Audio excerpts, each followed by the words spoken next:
Begin the Hello, everyone. Good to see you. This is our beginning of our 8-week segment again of the Gompa Ropsel course.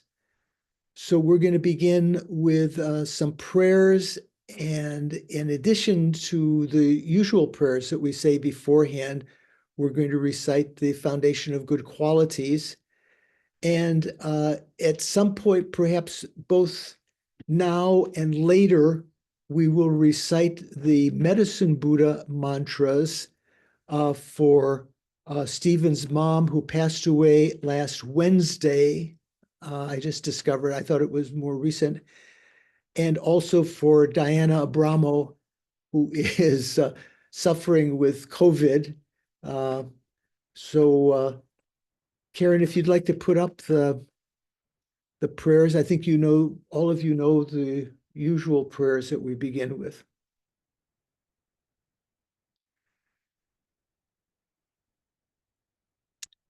Sangye Chorang Soki Chognam La Jangchu Baru Dagni Kepsu Chi Dagi Chunen Gipe Sognam Ki Rola Penchir Sangye Drupa Sho. I go for refuge until I'm enlightened to the Buddha, the Dharma, and the Supreme Assembly. Through the collections I create through listening to the Dharma, may I become a Buddha in order to benefit all migrating beings.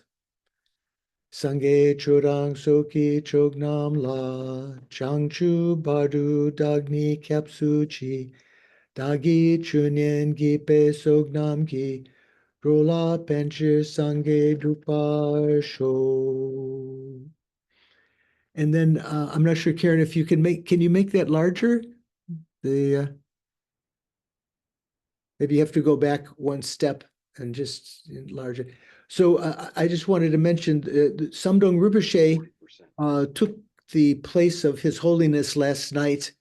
Was it last night or the night before? I think it was night before in Dharamsala in teaching the inseparability of Avalokiteshvara and the Guru. Karen, do you have that up? And he mentioned at one point about the mandala, which we're about to do. There we go. He said that sometimes people ask, how can I be offering the whole universe? You know, and he mentioned, as we have talked about in class sometime before, that we all have, the universe appears because of our collective karma, the dependent origination, all of the beings within this universe that perceive it in whatever degree. They may perceive it slightly differently. Pretas, for instance, perceive the sun as incredibly burning and the moon as cooling, and other beings perceive them slightly differently, but they all perceive the same environment because of our collective karma. And we all have we've contributed our karma to that. We all have a portion of ownership of that. So you can actually think that we are actually offering something that we have some ownership of, so to speak. By offering this ground, anointed with perfume and strewn with flowers, adorned with Mount Meru, the 4 continents, the sun and moon, visualized as a Buddha realm, may all migrators enjoy a pure realm. O holy and perfect pure Lama, from the clouds of compassion that form in the skies of your Dharmakaya wisdom, please release a rain of vast and profound Dharma, precisely in accordance with the needs of those to be trained. Idam Guru Ratna Mandala Kam Niryataya. And now we will recite the foundation of good qualities, which Karen has. Hi, Suvash. Hi, Anna. Good to see you.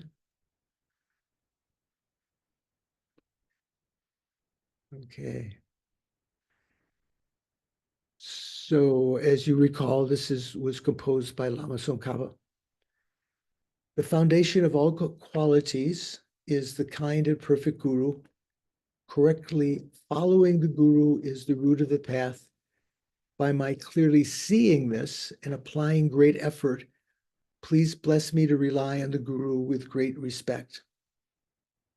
When I have discovered that the precious freedom of this rebirth, this auspicious moment, is found only once, is extremely difficult to find again, and is greatly meaningful,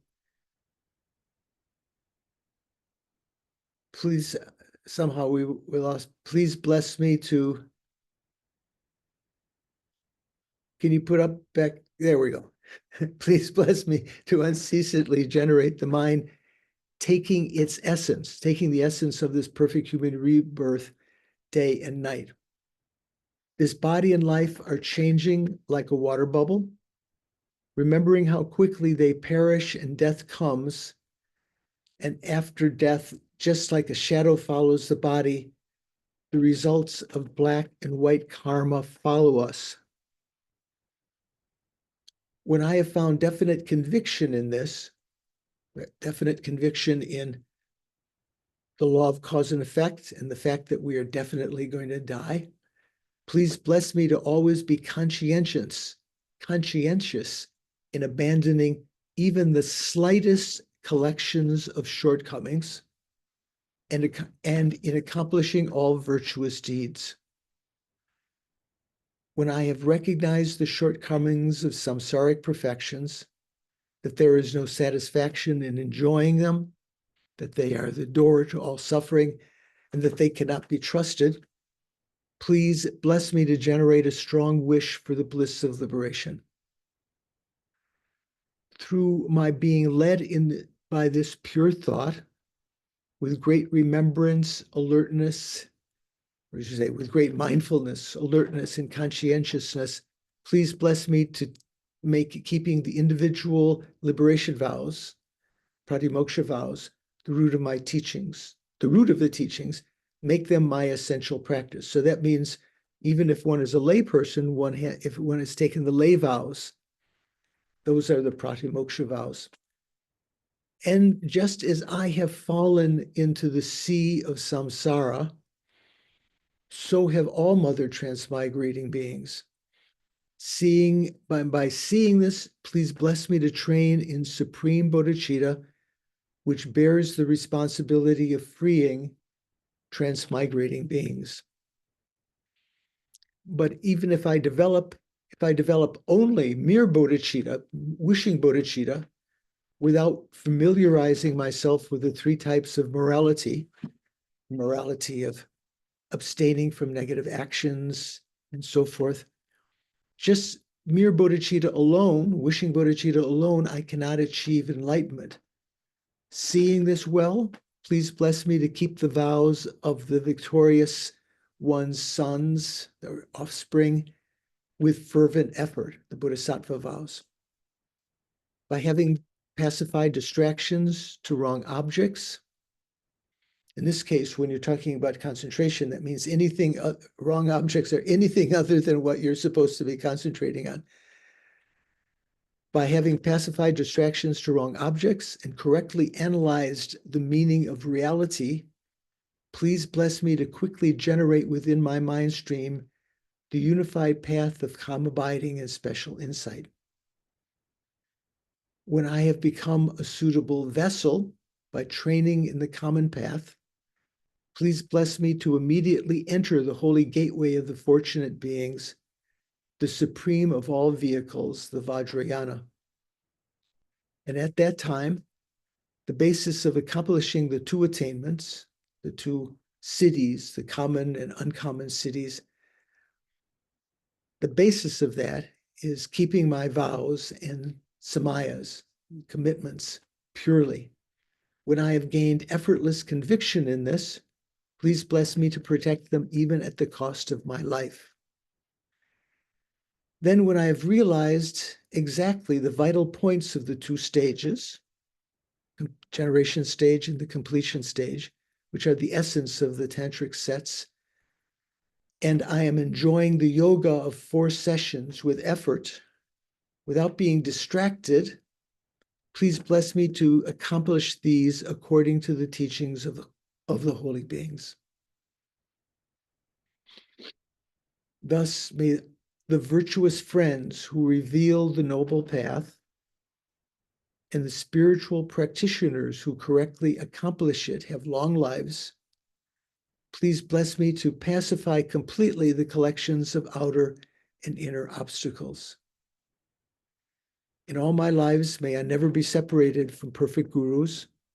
May I enjoy the magnificence of the Dharma, and by completing the qualities of the grounds and paths, some of you are studying the grounds and paths now of secret mantra, but also we talk about the grounds and paths of the sutra path. By completing the qualities of the grounds and paths, may I quickly attain the state of Vajradhara. Okay. Thank you. So we'll do some meditation first and then recite some Medicine Buddha mantra before we begin the actual teaching. So sit comfortably. Oh. Relax your body, relax your mind.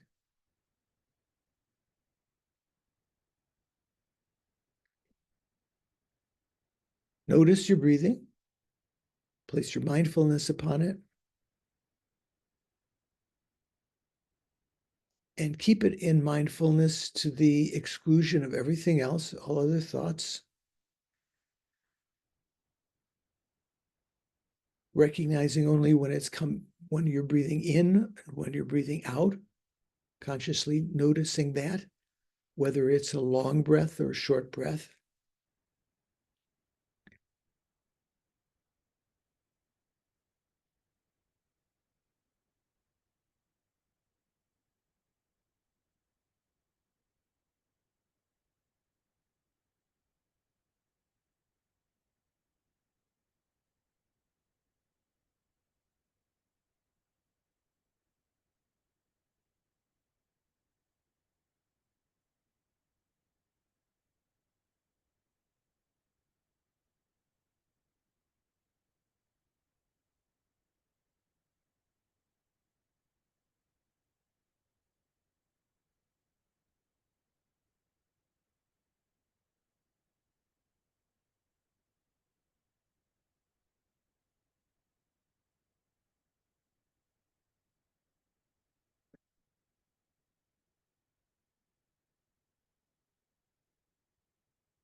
when you're doing by yourself, rather than in a class where we're constrained by time, you can continue that breathing till you feel you've really, for instance, been able to keep count 21 times without losing your mindfulness.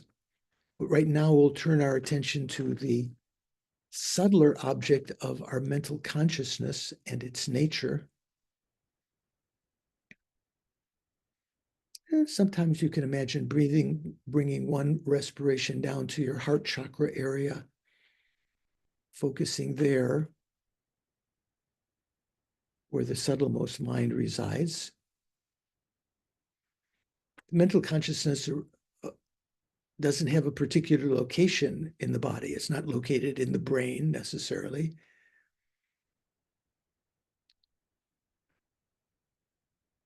But just watching its contents, what you're thinking, remembering what's appearing to your mind, your inner conversation, memories, plans, observations about the present. All of those are like clouds, content within the spaciousness of your mind, the clear light nature of your mind.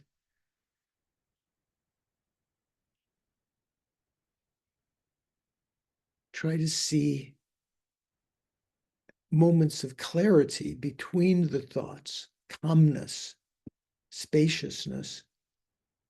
Try to hold on to that.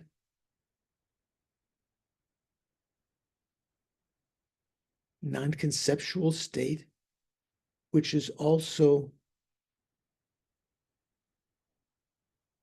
its nature. The nature of this mind, this non-conceptual mind, is to not hinder the arisal of material into the mind, nor to hinder the reabsorption of thoughts and images back into the consciousness in the way that a cloud evaporates within a clear sky, and when the sun in the summer hits it, the cloud doesn't depart to a particular direction. It just disappears, absorbs back into the atmosphere.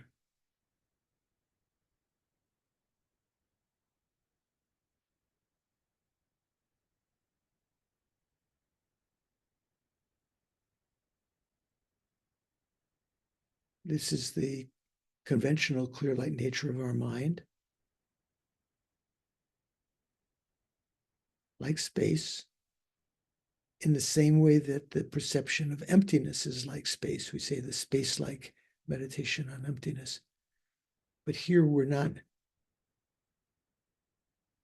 realizing emptiness. We're just trying to realize the conventional nature, the lack of any obstruction of our mind conventionally.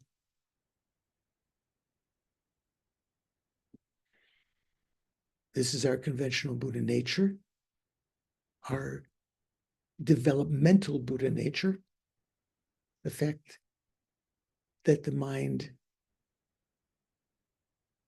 can be changed, can develop, can get rid of defects. They can reabsorb back into the mind. They're not part of our mind, our faults, those things that we feel, sort of our part of our being, that's my nature, we think. Those faults are temporary, adventitious, and when applying antidotes to them, they can reabsorb back into the consciousness and disappear. Eventually, we can cause them to be abandoned by applying more the antidotes of emptiness and so forth. Due to this fact, we can develop all of the good qualities also, having eliminated negative faults in our mind.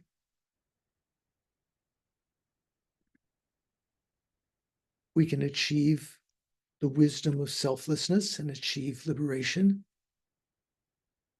nirvana, we can become a real, fully qualified human being. But as the Buddha in his Mahayana Sutras cautioned, advised his Mahayana students, those with intelligence should not be satisfied with his Hinayana teachings alone, leading to nirvana and liberation, but they should try to develop the bodhicitta, the mind that is aiming for enlightenment for the sake of sentient beings, because it's that state of enlightenment where we can perfectly, effortlessly, spontaneously lead beings out of suffering without error. Being presented to us, as we investigate that, we realize that to develop that mind, we need to have a heartfelt, heartwarming affection for sentient beings, sometimes generated through remembering that they've all been our mother numberless times. All of them, even our enemies, even our political opponents, even strangers, numberless times, they've all been exactly equal in having been mother, have protected us, given us guidance and teachings and pleasures of the senses and so forth, education. Having developed heartwarming love, we can develop compassion for them because we've previously trained in the common path of the lower scopes, knowing that all of samsara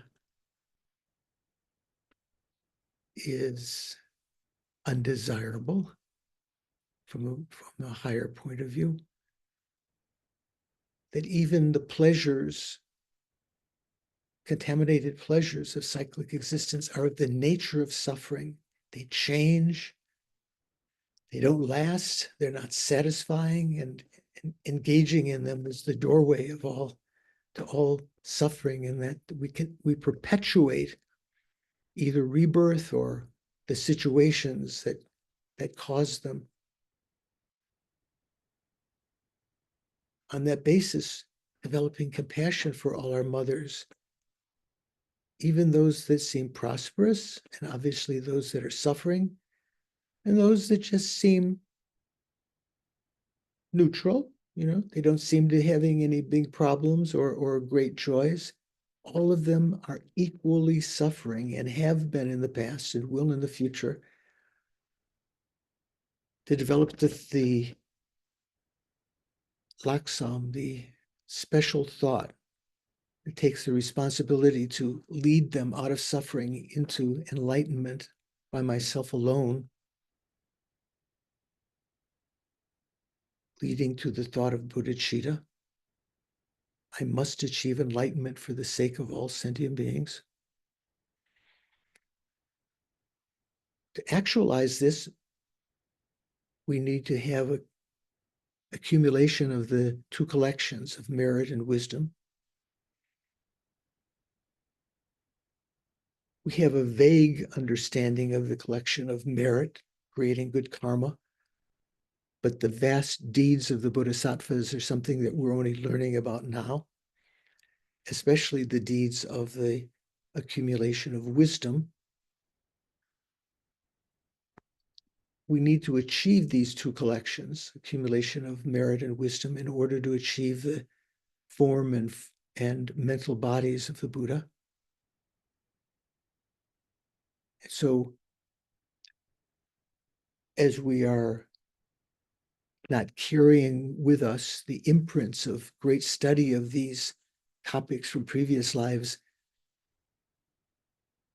we're following the text of Lama Tsongkhapa that comments on Chandrakirti's Madhyamakavatara, sometimes quoting his Prasana Pada, also the clearly worded, which are which are commentaries to Nagarjuna's fundamental wisdom, which is basically an exposition of Buddha's position on emptiness in the Prajnaparamita Sutras. So think, in order to achieve enlightenment for the sentient beings, I'm going to participate in the class today, listening to try to develop the wisdom of listening, hearing the teachings, just on the basis of the meaning of the words, contemplating those meanings to eliminate misconceptions, to get the correct understanding. And when the correct understanding is obtained, to hold our mind on that for some time single-pointedly to develop the wisdom of meditation. I'm going to participate, listen, contemplate, meditate in order to become enlightened for the sake of all mother sentient beings.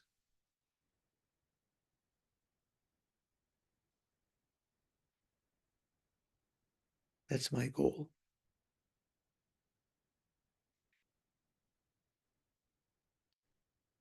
And then bring your attention back to the present.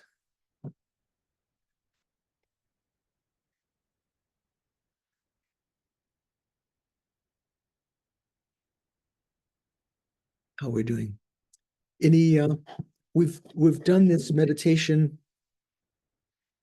apparently today 90 times. This is our 90th class, Doris mentioned to me. For those who have been with us from the beginning. So any particular comments about the meditation or observations? How is it going for you? Does it work?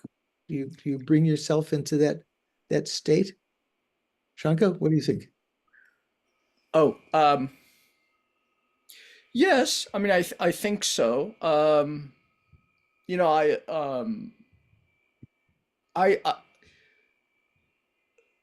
know, I I get the when I do that meditation about other sentient beings, and compassion for them and so on.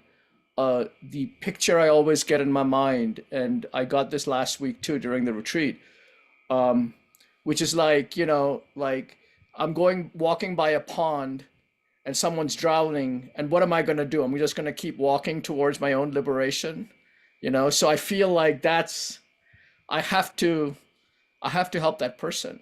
It's kind of like yeah. Okay, good. Good analogy, good observation. Anyone else have any experience or observation about the meditations? I'm just curious. No observations. Okay. Not sure if that's good or bad. Okay, so Stephen's mom, Glenda Marguerite Azuma, am I pronouncing correctly, Stephen? It's Glenna. Glenna. Yeah, she passed away on Wednesday, Venerable George, in Toronto. And Stephen, unfortunately, had just left Toronto but did have a chance to say goodbye to her before he departed.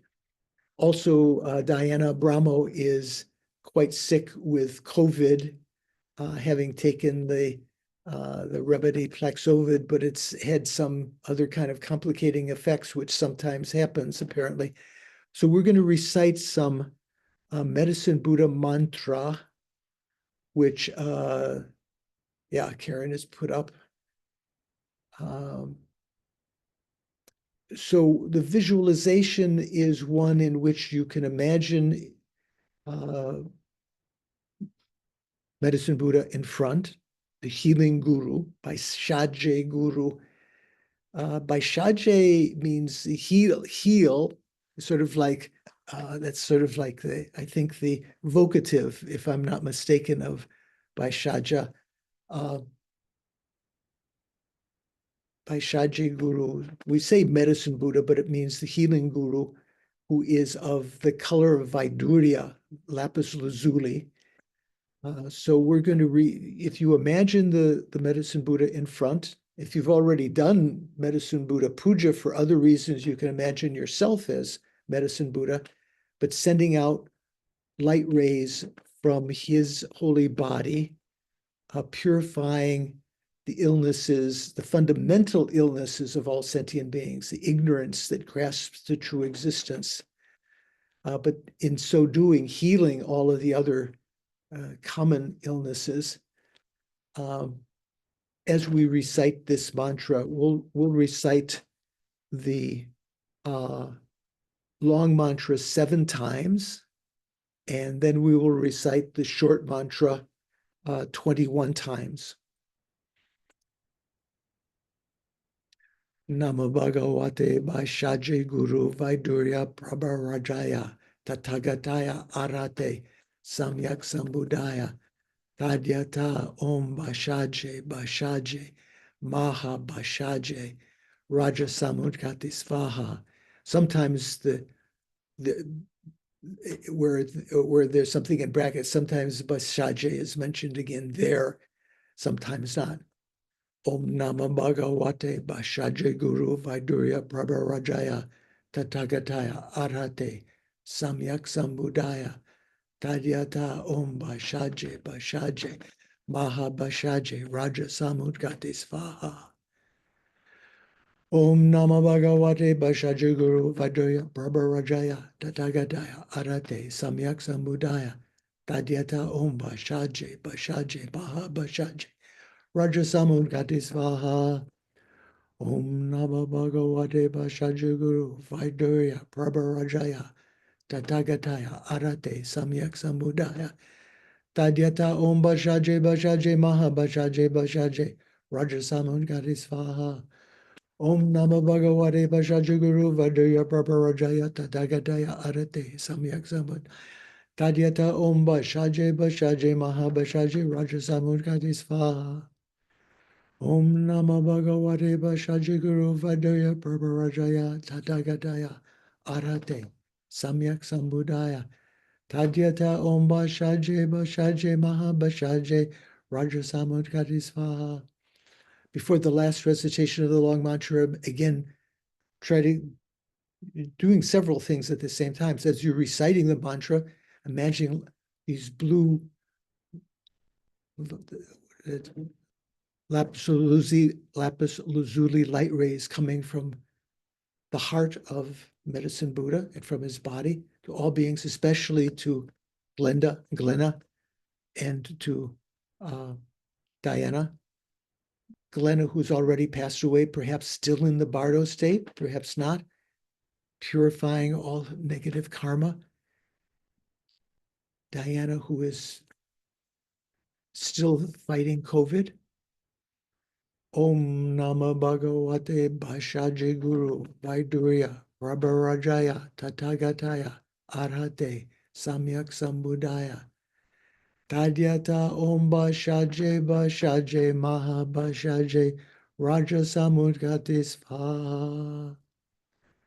And now we'll recite the short mantra 21 times, and you can do it at your own pace. Once we begin, we'll try to say it more quickly. Notice this is just leaving off the initial part, which is sort of a praise of the Vaishaji Guru. Tadyata Om Vaishaje Bashaje Maha Bashaje Rajasan Mudgati Svaha. Tadyata Om Bashaje Bashaje Maha Bashaje Rajasan Mudgati Svaha. Tadyata Om Bashaje Bashaje Maha Bashaje Bashaje Rajasan Tayata Om Bashaje Bashaje Maha Bashaje Rajasan Mudgati Svaha.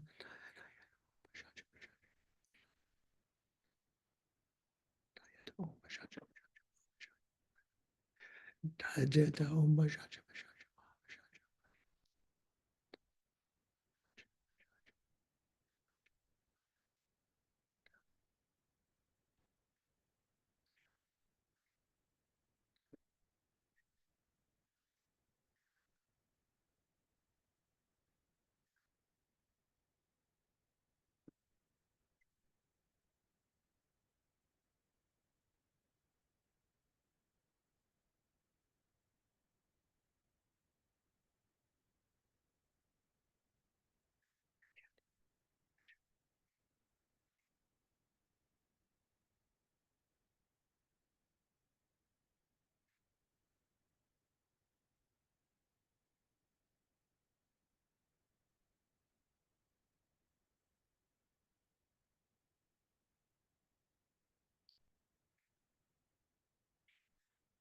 Tadyata Om Bashaje Bashaje Mahabashaje Raja Samudhate Svaha.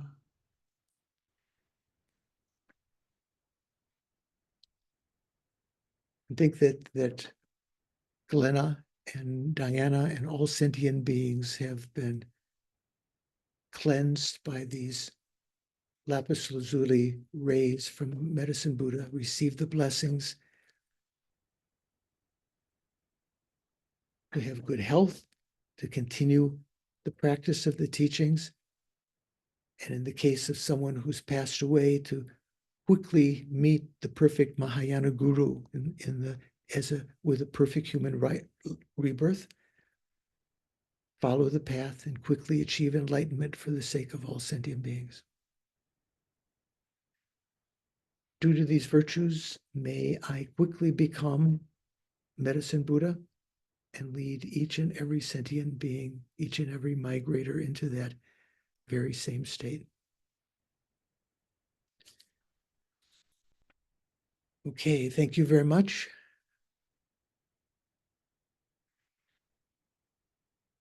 So we are going to begin again.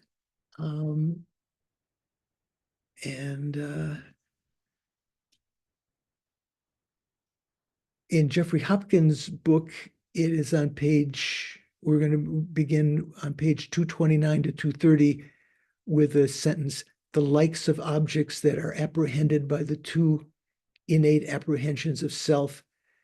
And in our class, in the Thupten Jinpa's book, the phrase, as for other categories, such as the reference conceived by the two types of grasping at self-existence.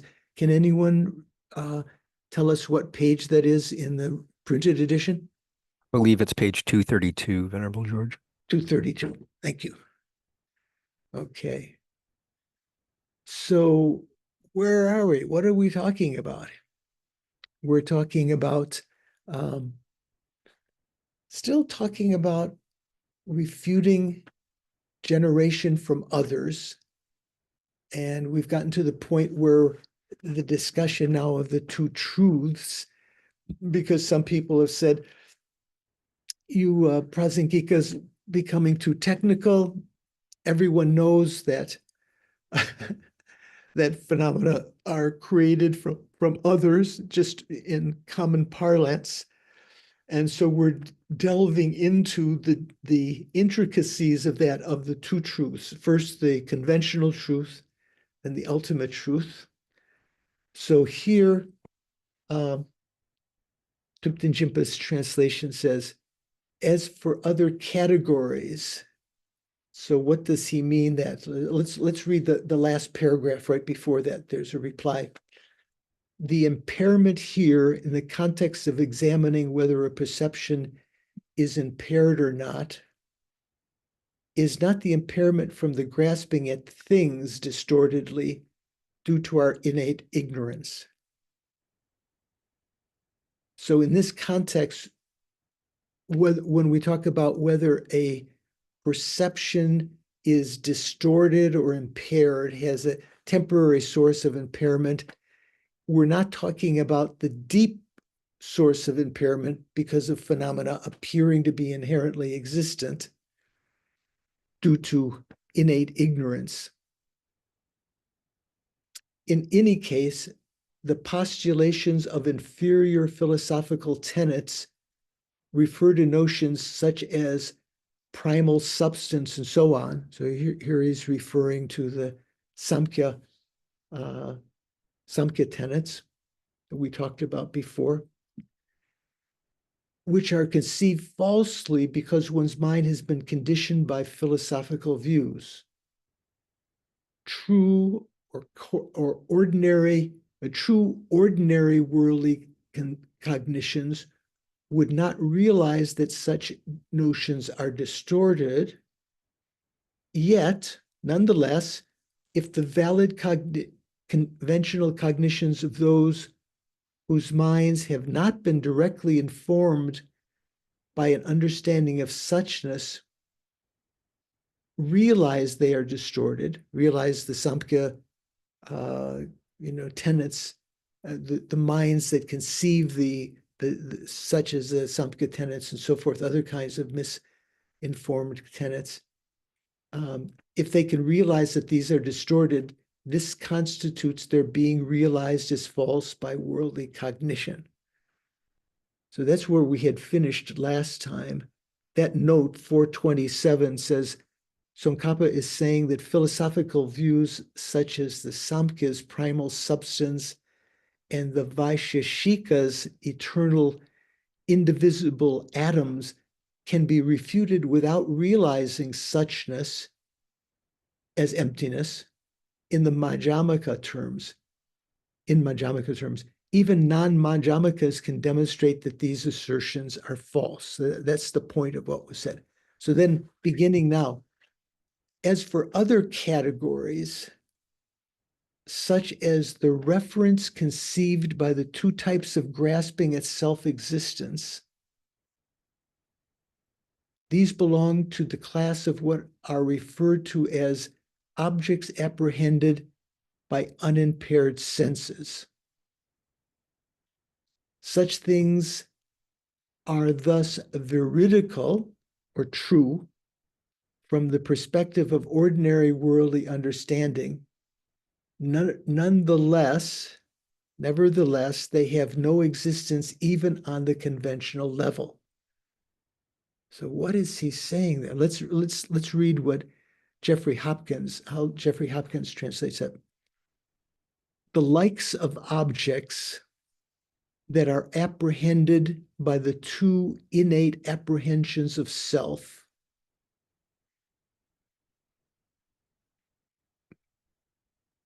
So what does that mean? So if you have the two innate apprehensions of self, so the innate apprehension of the self of persons and the innate apprehension of the self of phenomena that are other than persons, such as your aggregates and things outside of you or things inside of you. The objects that are apprehended by those two innate apprehensions of self are, quote, objects apprehended by unimpaired sense powers. And he has in parentheses, since they are apprehended by a mind impaired not by superficial sources of error, but by deep causes of mistake or deep causes of error. So they are still considered to be unimpaired senses, even though they are impaired by these deep sources of mistake, that is, grasping at true existence. However, although these are real or true in relation to ordinary worldly thought, the ordinary world, whatever we perceive and what we're perceiving now, we think these are real or true. They do, in actuality, they don't exist even in conventional terms, even in conventional reality. Does that make sense? Everyone following? Okay. Then there are many kinds in this section, and in the next section, there are many kinds of questions back and forth. One might ask, there's a sort of like a qualm.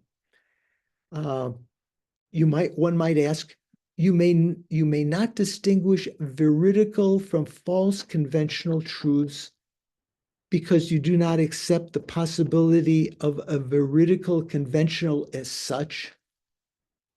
But why would you not posit the subject, cognitions tainted by ignorance, and its objects as distorted conventional truths? A little bit difficult to understand the language, right? What's he saying? And I call on Jeffrey Hopkins' translation. So instead of saying one might ask, he translates this thing. I'm not sure what is the Tibetan here, galte. So, and galte at the beginning of a sentence is kind of saying if, or it depends on what comes at the end of the sentence to translate it. At the end of the sentences, there's a na. So it says, you could say, if this, or objection, since you do not assert real conventionalities. Who's saying this? Is non-Prasangika talking to Prasangika. Prasangika does not assert or accept real conventionalities, right? All conventionalities from the point of view of Prasangika are false because they appear to be inherently existent, but they are not inherently existent. So, objection, since you do not assert real conventionalities, you Prasangikas do not divide conventionalities into real and unreal. As the world, and the world says, things like the reflection in a face or a magician's illusions are unreal. Blue Snow Mountain is unreal, but there's some things that are true conventionalities. But Prasangika does not divide it from the Prasangika point of view. We would say for the world there are true and untrue, but not from the Prasangika point of view. Since you do not assert real conventionalities, you do not divide conventionalities into real and unreal.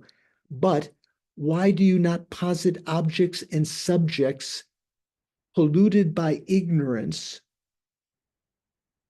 as unreal conventionalities?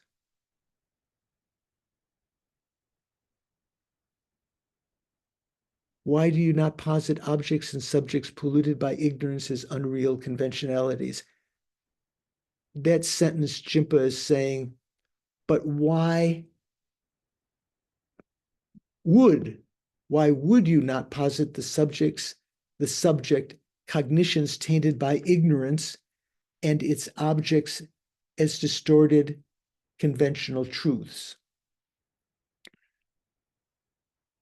Reply, answer, Jimpa's translation, this is because the positing of conventional truth by valid conventional cognition, this is because the positing of conventional truth by valid conventional cognition, if one posits distorted conventional truth, must be done from the perspective of such cognition. However, valid conventional cognition cannot establish the distortion induced by habitual propensity toward ignorance to be an error. Again, just reading that, difficult to parse what's being said, right?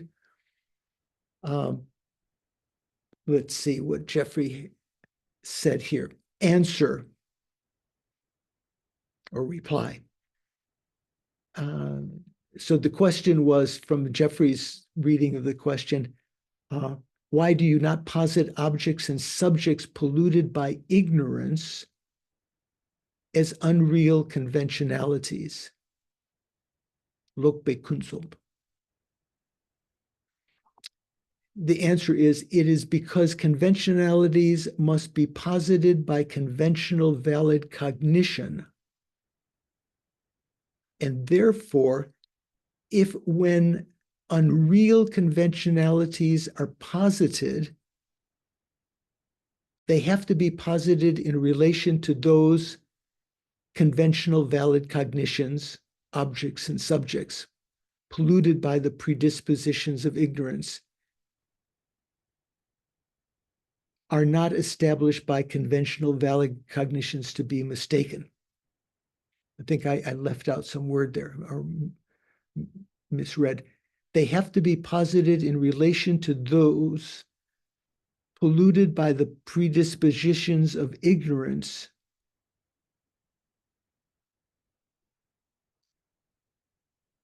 are not established by conventional valid cognitions. Does that sound like that's missing some words or misconstrued there? I think objects and subjects goes with what follows. So I think it's kind of a nested if then. Right. Can you Okay. parse What do you think? Sure. I think what he's saying is, or his answer is, it is because conventionalities must be posited by conventional valid cognition.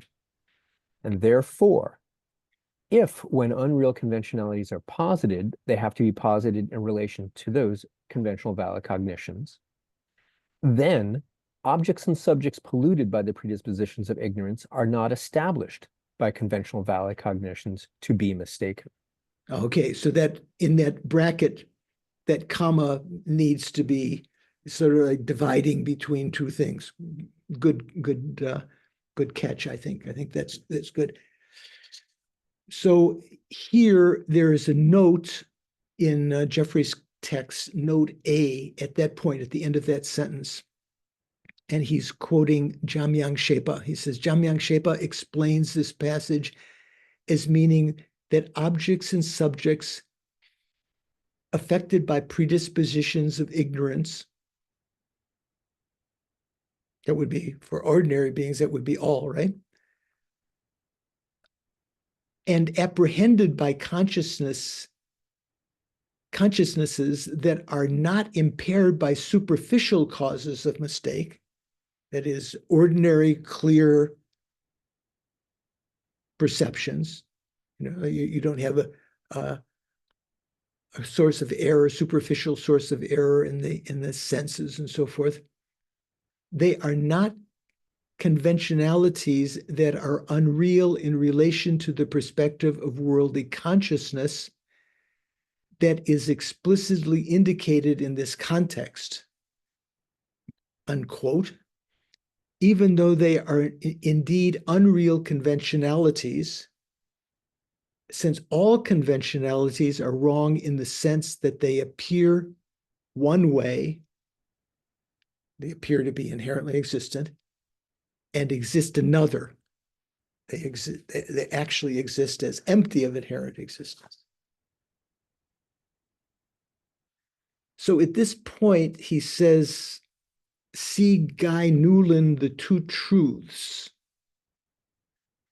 And so we have prepared this a PDF, and I wonder if you have it on your computer now, or if we want to post it in the chat right now.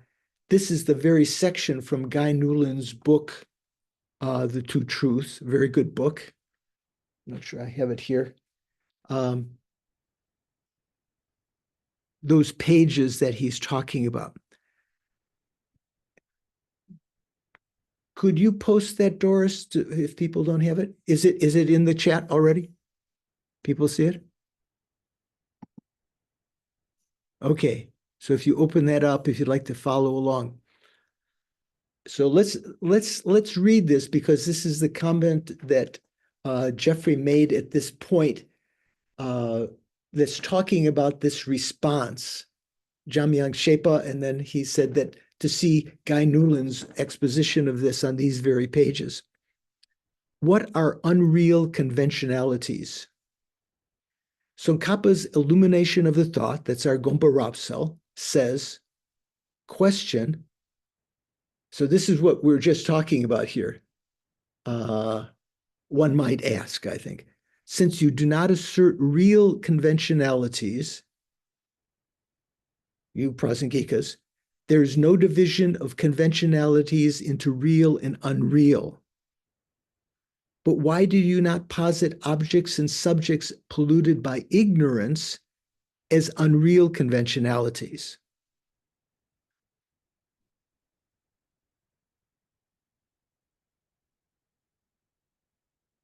Well, for Prasankika, everything is an unreal conventionality, right? But why don't you posit objects and subjects polluted by ignorance as unreal conventionalities?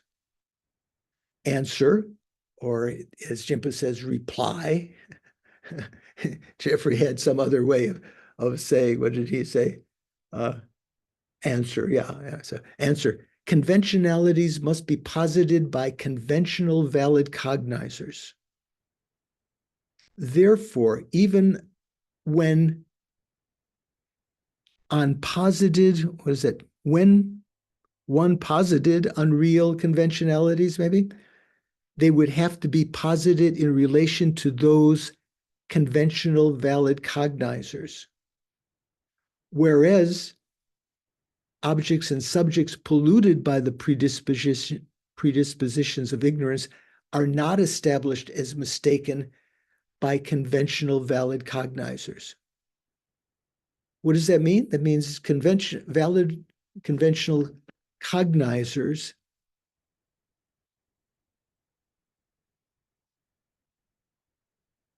can't realize what is it saying here?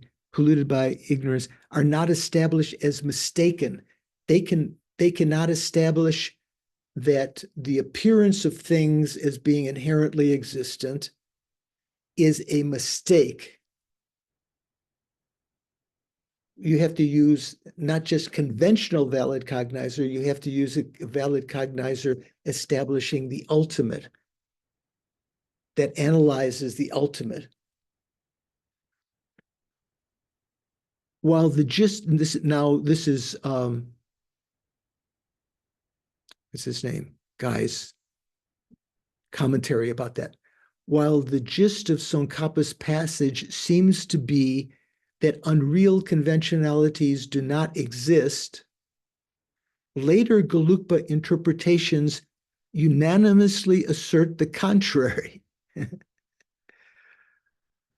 The problem is this: if unreal in the phrase unreal conventionality, as used in that passage, means falsity in the general sense, then unreal conventionalities exist because all conventionalities are unreal conventionalities and can be recognized as such by conventional valid cognizers.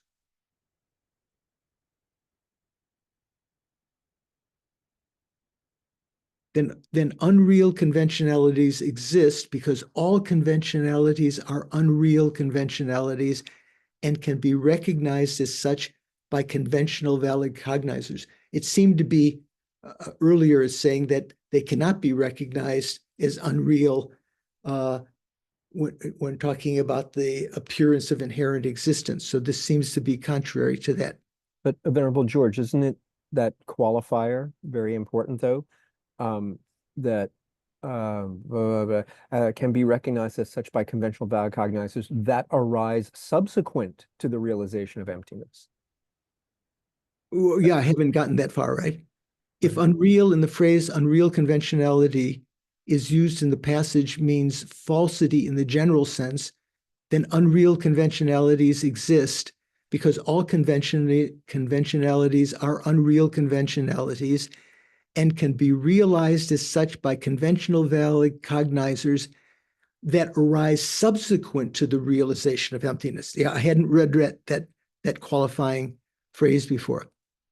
This seems to contradict Tsongkhapa. On the other hand, unreal in that passage could mean unreal in relation to the worldly perspective. In that case, unreal conventionalities certainly exist, since a worldly conventional valid cognizer not directed toward emptiness can realize that a mirage, for example, appears as water but does not exist as water. Okay, so we will save the rest of that for discussion group on Monday, but this is just to bring in some subtler point about this here. A little bit complicated section, worthy of discussion. So we'll talk about that on Monday in the rest of Guy Newland's section there.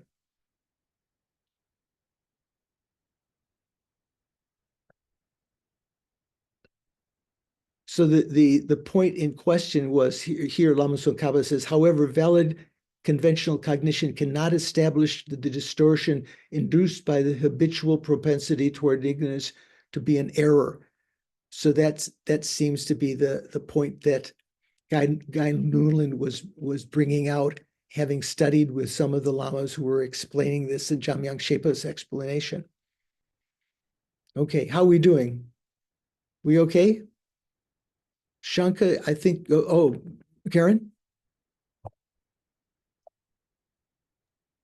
I'm fine, Venerable George, but we're at the halfway mark. I didn't know whether you wanted to take a break now or keep going. Okay, thanks for reminding me. We'll go a little bit further. I'm not sure. Did maybe Shanka had to leave? He left a note somewhere. What did he say?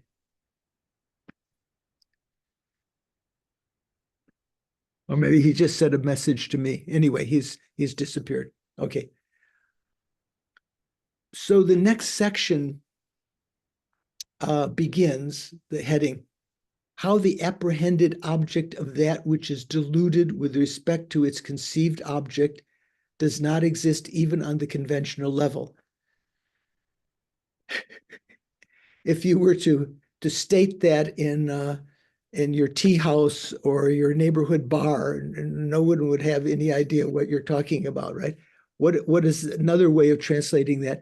Jeffrey translates that heading, showing that the conceived object with respect to which, and then in brackets, a wrong consciousness is mistaken, does not exist even in conventional terms. So we have to know what a conceived object is. Here he says, Jippa translates it as the apprehended object. Let me see, do I have the Tibetan? I don't have the Tibetan. It's a Shenyul, Venerable George. Yeah, Shenyul. So from our study of Lorig earlier,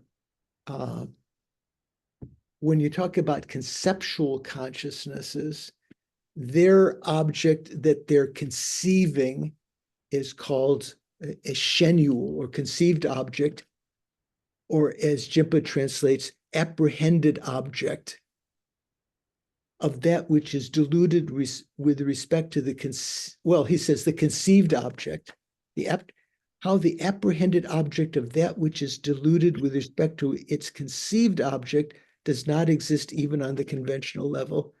Jeffrey translates, showing that the conceived object with respect to which a wrong consciousness is mistaken does not exist even on the conventional level, conventional terms, in conventional terms. Okay, let's see what this is saying. Jimpa's translations. Now, to relate what has already been explained in general, how an impaired mind distorts its conceived object to a specific context by way of an analogy, the root text says, and in Lama Tsongkhapa's text, this is not here, so Jimpa's adding some words to almost imply that this is in Gompa Rapso. These the root text, the Majjhimavatara Karikas, right? Verse 626 says, overcome as they are by ignorance's sleep, by the sleep of ignorance, Tirthakas postulate a self. The Tirthakas are the word that's used to refer in Buddhism to the non-Buddhist schools, or forders, those who propose a wrong way to get to liberation. Overcome as they are by ignorance's sleep, Tirthakas postulate a self. As with things imagined as real, owing to illusion, mirage, and the like, this has no existence even according to the world.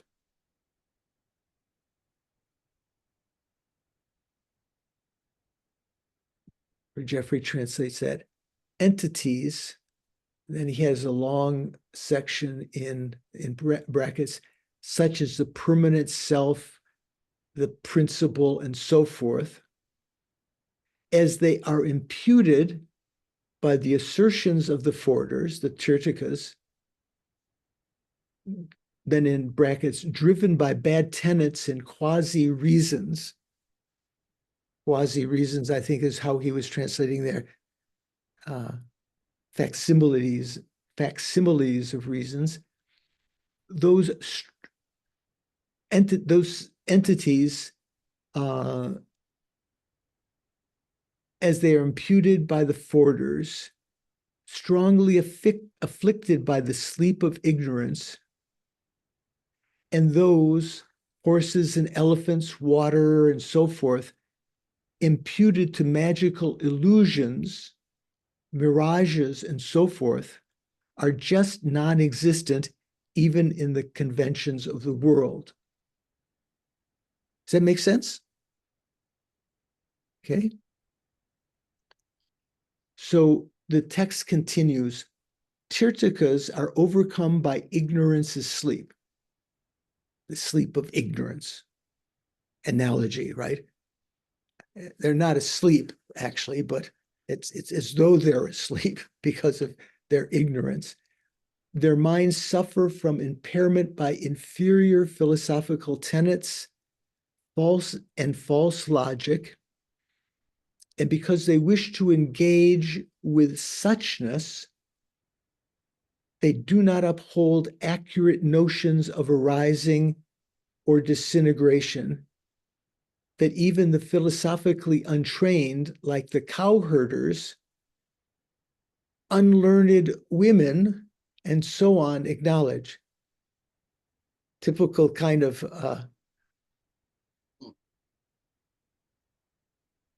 what would you say, misogyny of the period of Chandrakirti's time.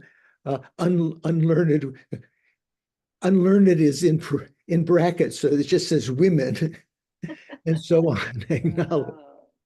Yeah, right. So Jeffrey translates that. Do I have what he said that? I don't have his translation right here. So Tirthakas are overcome by the sleep of ignorance. Their minds suffer from impairment by inferior philosophical tenets and false logic. And because they wish to engage with suchness, they do not uphold accurate notions of arising or disintegration, that even the philosophically untrained, like cowherders, women, and so on, acknowledge. Instead, out of their desire to surpass ordinary people of worldly perspective, they're like someone climbing a tree who lets go of a lower branch before grabbing onto the next higher branch. They will suffer a great fall into the abyss of inferior philosophical views. Because they are divorced from the perfect vision of the two truths, they will not obtain their hoped for resultant liberation. Let's see, the philosophy, false logic, drupta, nyampadang, tensik. Yeah, so again, when Jimpa is saying here false logic, that's tensik tarnang, again, that's, we could say, facsimiles of reasonings. That's just his way. He says false logic there. Therefore, the self, quote unquote, postulated by these upholders of extreme views, as found in their individual treatises, characterized by three attributes, and Jimpa puts in parentheses, these three attributes are eternal, unitary, and indivisible. But in Jeffrey's text, he says, therefore entities such as the three qualities that they are, as they are imputed by the forters in their respective texts, do not even exist in worldly conventions. He says those three qualities, the yonden sum, or triguna in Sanskrit, are ning, top, and sattva. How do you translate those, Paul? Usually when you well, the tree, I think John would probably be a better one to answer that question, but I think it's usually something like it's like sattva, rajas, and tamas, right? So tamas is usually darkness.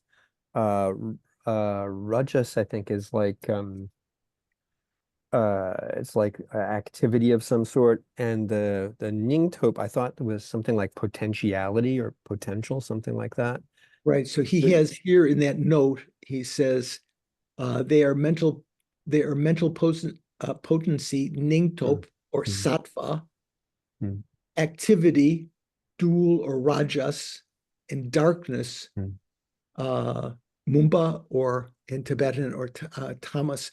So those come up in various situations, even in other philosophical schools in Indian philosophy, those three qualities. So there's a little bit difference about what is being talked about here as three. Jimpa takes it meaning the three attributes, meaning eternal, unitary, and indivisible. It sounds like Jeffrey has the more correct interpretation of what three means there.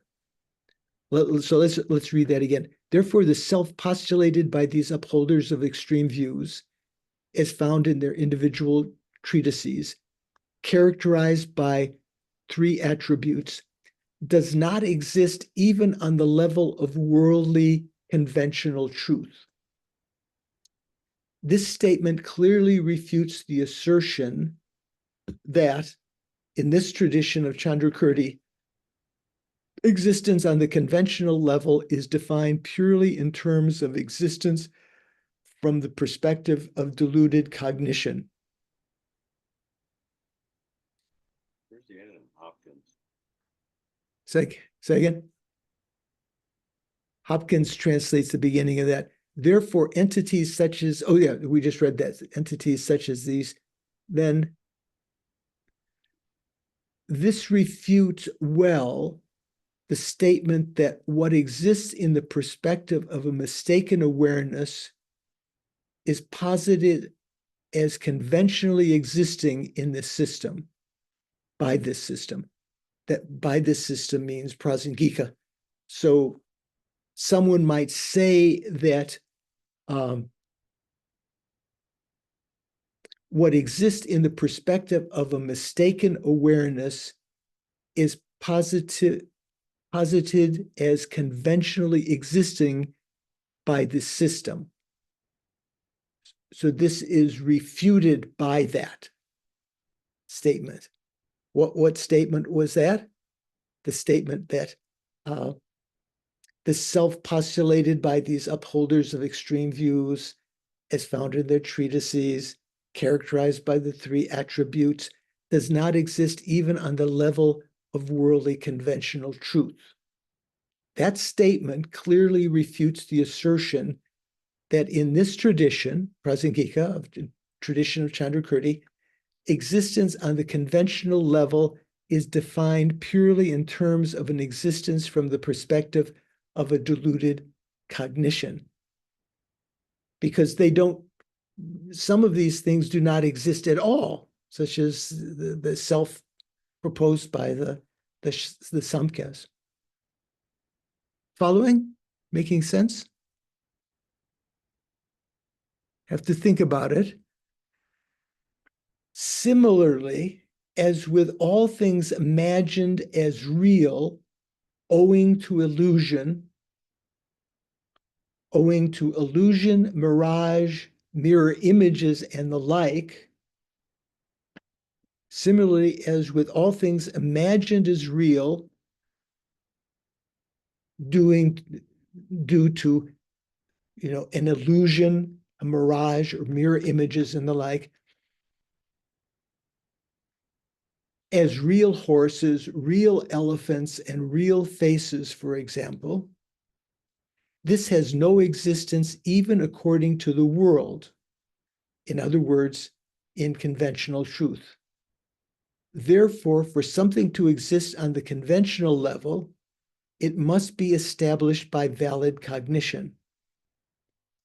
Now, although such conceived objects of deluded perceptions do not exist even on the conventional level, Chandrakirti does not hold the situation to be the same when it comes to their appearing object. Or as Hopkins translates that. In that way, for something to exist in conventional terms, it must be established by valid cognition. Although the conceived object of such wrong consciousnesses do not exist even in conventional terms, such is not asserted with regard to their appearing objects.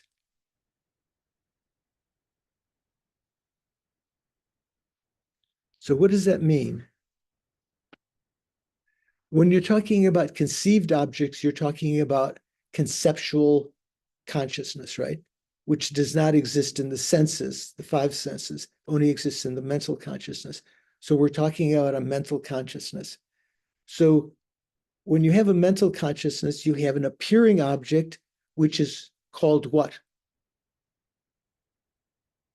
Richard, do you know what the appearing object of a conceptual consciousness is called? Nadine knows. It's the meaning generality, the mental image. The mental image or meaning generality, right? That's the appearing object. That's its appearing object. The mind doesn't actually,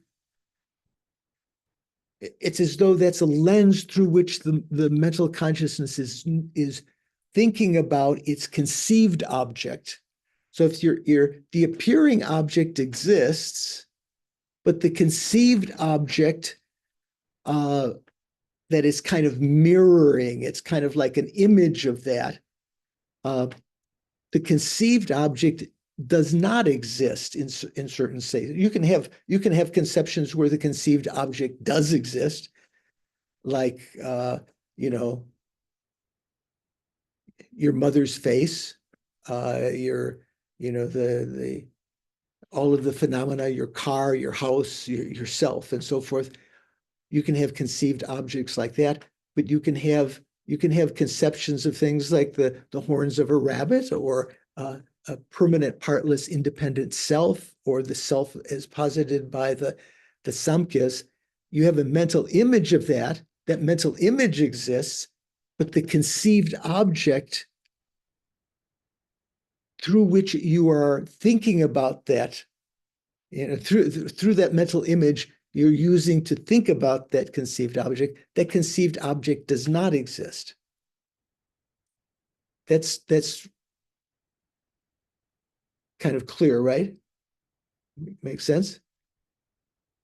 So Jimpa's note at this point says, Tsongkhapa is distinguishing between two objects of cognition, the appearing object, the nangyul, in this case, for mental consciousness, for, let's say, conceptual consciousness, mental conceptual consciousness, that's the meaning generality, the mental image, the appearing object, and the apprehended or conceived object, shenyul.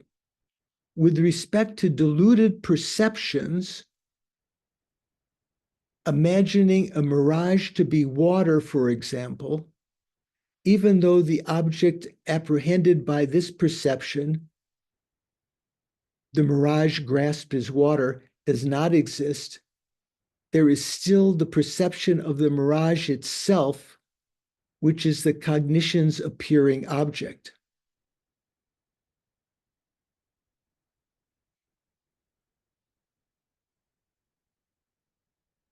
Even though the object apprehended by this perception, when he's talking about deluded perceptions, I don't think that's what's being talked about here, is it? This is Jimpa's note. I think this is just talking about, because we're talking about conceptual consciousness. We're not talking about perceptions of the senses. When you see a mirage, you have an appearing object of that, right? Does that appearing object exist, Stephen? It does, Venerable George. The mirage is, you can see the mirage. Yeah, we can say the appearing object exists. The eye consciousness does not conceive about that. Oh, that's water. That's done by, can't get down my heart chakra. That's done by the mental consciousness, right? Conceiving that as water. So I don't agree with Chimpa's comment there. That note 428 at the end of that sentence. So Khapa is distinguishing between two objects of cognition, the appearing object, the non-yul, and the apprehended or conceived object. If he's talking about apprehended or conceived in the sense of conceived meaning to explain what apprehended means, then you're talking about just a mental consciousness.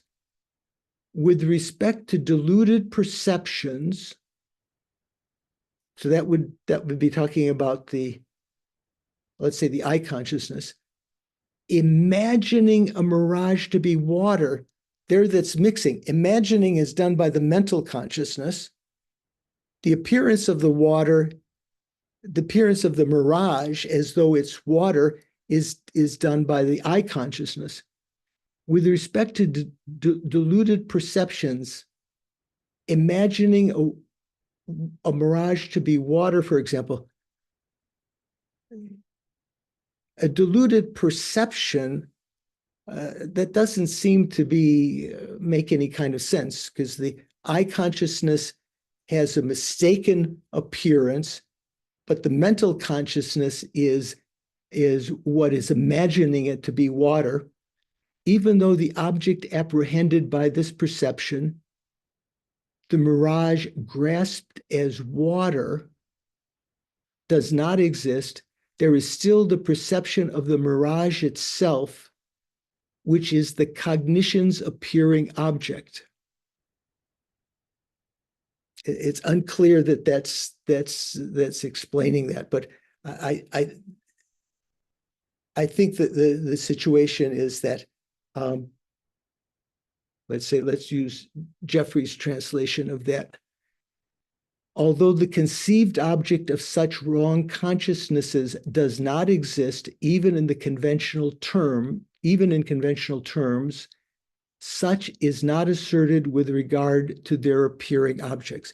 Their appearing objects are the mental images, the meaning generalities. They do exist. Okay, so let's take a little short break.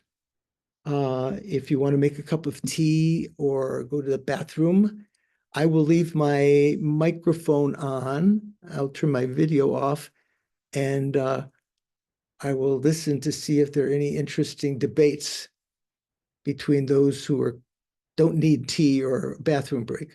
Okay, we'll be back in a second. Once, and I remember meeting with Samdong Rinpoche, who gave the teaching about that sadhana, the inseparability of Avalokiteshvara and the Guru, in place of His Holiness the other day. When I talked to him once, he mentioned when he was a young boy, he had a tutor, maybe his attendant was very, very strict with him. And so that discipline has stuck with him all the way through. He was the director of the Institute of Higher Tibetan Studies in Sarnath for a long time when I met him first. But a great scholar of Sanskrit, and I think, was he a member of Indian Parliament? I can't remember, Paul. Maybe not, but he was respected by the Indian government also, to have programs under their auspices and everything. He was if I'm not mistaken, he was the first prime minister of Tibet when the Dalai Lama relinquished his control over the Tibetan government some years ago. And so just without some explanation of his qualities, one wouldn't necessarily have that kind of respect for the teachings he gave.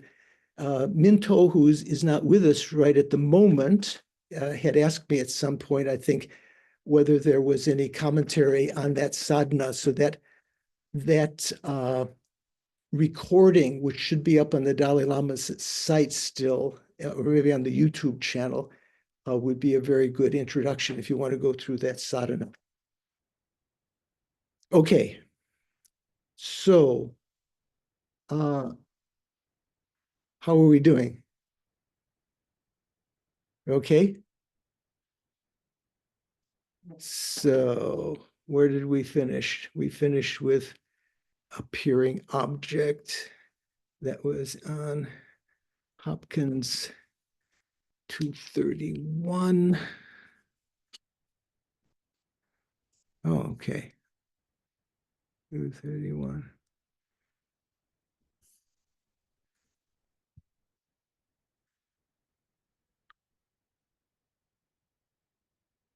Okay. So now the text continues in Jimpa's translation.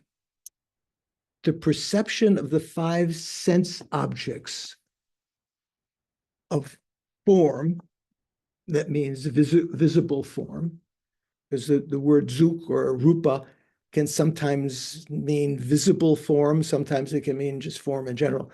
The perception of the five sense objects of visible form, sounds, and so on, as existing by virtue of their own characteristics, or in other words, as inherently existing, which we experience right now with our sensory cognitions, is due to the contamination of ignorance. So this is an important point, but one that we've talked about many times. For the Svatantrika, do phenomena appear to be existing by their own characteristics? Does that appear to the sense consciousnesses for Svatantrika? Rocio's saying yes, subtly, so that I don't notice so much. Yeah. Paul, you think they also they think, yeah. Nadine? No, Svatantrika says that they don't appear to be existing by their own characteristics. That is something that grasping to that is done by the mental consciousness. So this is one of the prasangika particular things that phenomena appear to be inherently existent to the sense consciousness. That appearance of inherent existence appears to the sense consciousnesses, whereas for Svatantrika, it's something which is mentally created. So the perception of the five objects of forms, sounds, and so on, is existing by virtue of their own characteristics, which we experience right now with our sensory cognitions, is due to the contamination of ignorance. Therefore, insofar as being deluded with respect to their appearing objects is concerned, the only difference between our everyday perceptions tainted by ignorance on the one hand, and the delusory perceptions of mirror images, echoes, and so forth on the other hand, is the degree of subtlety. What does this say? Everything is a mistake, is appearing to be inherently existent, or in this, as said here, existing by way of its own characteristics, which is mistaken. That's a mistaken appearance. There's therefore, insofar as they're being deluded with respect to their appearing objects, mistaken with respect to their appearing objects is concerned, the only difference between our everyday perceptions of these things existing inherently, tainted by ignorance, and the delusory appearance of mirror images as though it were a real face, echoes as though it was a real originating sound coming to us, not just the echo of something else, and so forth. On the other is the degree of subtlety. Very important point. Ordinary things that are mistaken appearances, like illusions and so forth. What did he use illusions there? Those are mirror images, echoes, and so forth. On the other is the degree of subtlety. Furthermore, although the intrinsic existence of blue and so on, as well as reflections being the real face, remain impossible,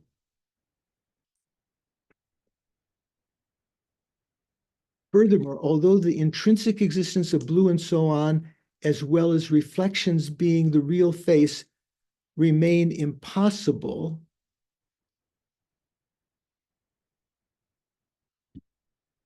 just as the reflection itself exists, likewise blue and so on exist, despite their lack of intrinsic existence. Moreover, Chandrakirti accepts reflections to be visible forms, just like other external objects. Right. Let me just see where we are in Hopkins' text here. Where are we? 232.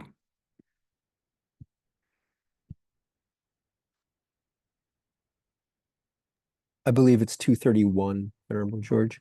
Right. It begins, last paragraph, yeah. begins in the, okay. So I think it's the second sentence of the last paragraph on 231, since the appearance in that way of the 5 sense objects, form, sound, and so forth. the second sentence of the, yes, right. The second sentence of the last paragraph.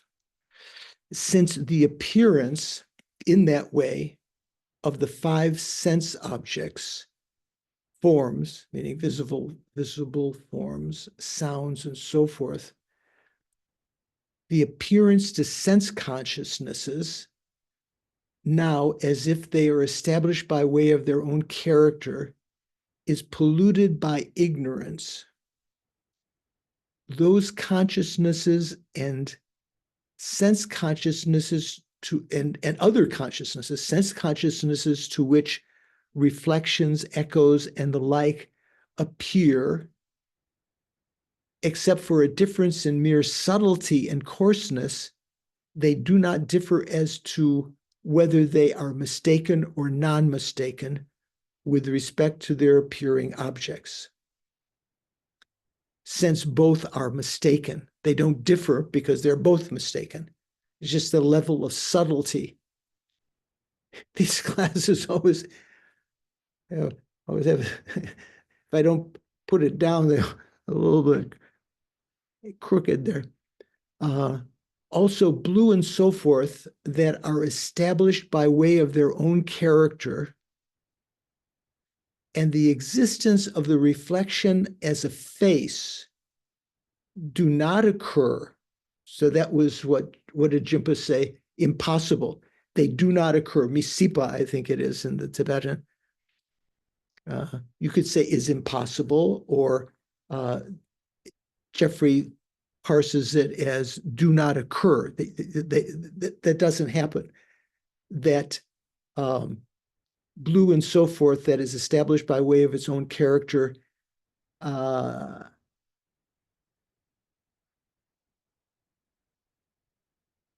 does not occur, or the existence of the reflection of a face and the existence of a reflection as a face do not occur. That means that they don't exist, right? But just as a reflection which does not exist as a face exists, the reflection itself exists. You can't, there's something that you're seeing, and And the blue itself, the blue color, even though it is appearing to be truly existence, it is appearing and is the cause of your eye consciousness. So although blue and so forth are not established by way of their own character, they must exist. Therefore, just as blue and so forth exist as external objects, in the same way, reflections also are asserted as form sense spheres, that is, as forms that are objects of apprehension by an eye consciousness. So when we say form sense spheres, when we talk about the 18 dhatu, remember we talk about the 6 objects of the senses: visible forms, sounds, smells, taste, tactile objects, and objects that are exclusive to the mental consciousness. Those are the 6 objects. And then there's 6 consciousnesses that know them: the eye consciousness, the ear consciousness, and the 6 sense bases: the eye sense power, the ear sense power, the nose sense power, and so forth. Those 3 sets of 6 are the 16 dhatus, or how does he translate here? Form sense spheres. So when you talk about the 18 dhatus, that's another way of saying the actual objects themselves. So reflections are also asserted as actual objects of the eye consciousness, as form sense spheres. That is, forms that are objects of apprehension by an eye consciousness. Below, and he has a note here, which we'll read in a minute. I think that's just talking about, it's quotation from where he found that source in someone's translation. Below, Chandrakirti also says in his auto commentary that a reflection generates the sense consciousness to which it appears. Those facts also should be understood with respect to magical illusions, in which there is an appearance as a horse or an elephant to the eye, as well as to the respect to echoes and so forth. These are uncommon presentations by this excellent system. And Jimpa has a note at that point, 429.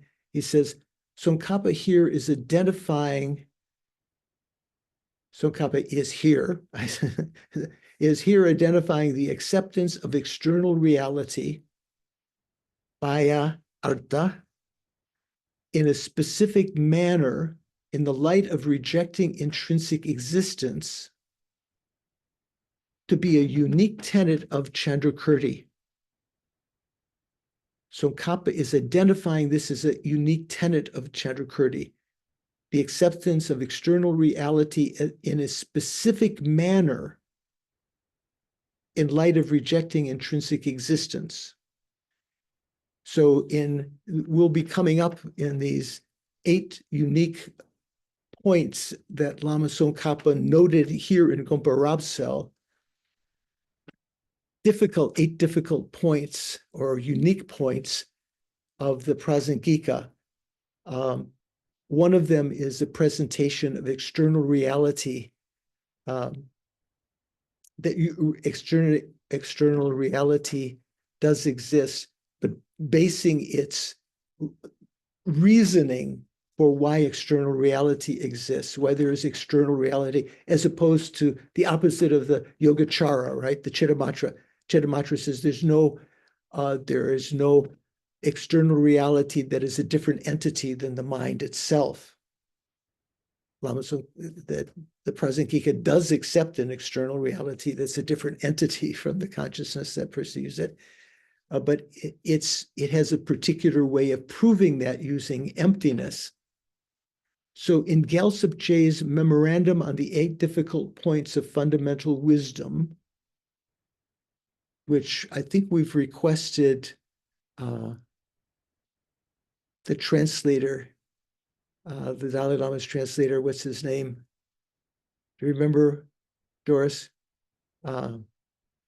Requested Snehi he came to the Shantideva Center this last year. We've requested him next year if he comes back to teach this text, which I remember him translating when he was the translator for Geshe Pelden Drakpa at Tibet House many years ago when I was there, when Geshe Drakpa went through all the Majjhimaka Vatara Bhasham with me, me nodding, not understanding most of what he was saying, but his translator, whose name escapes me at the moment, was his translator at that time, and he was translating Gyaltsab Je's text on these 8 difficult points. So we've asked him to teach that next year if he comes. In Gyaltsab Je's memorandum on the 8 difficult points of fundamental wisdom, based on his notes from Tsongkhapa's teachings, it is listed also as the 3rd difficult point.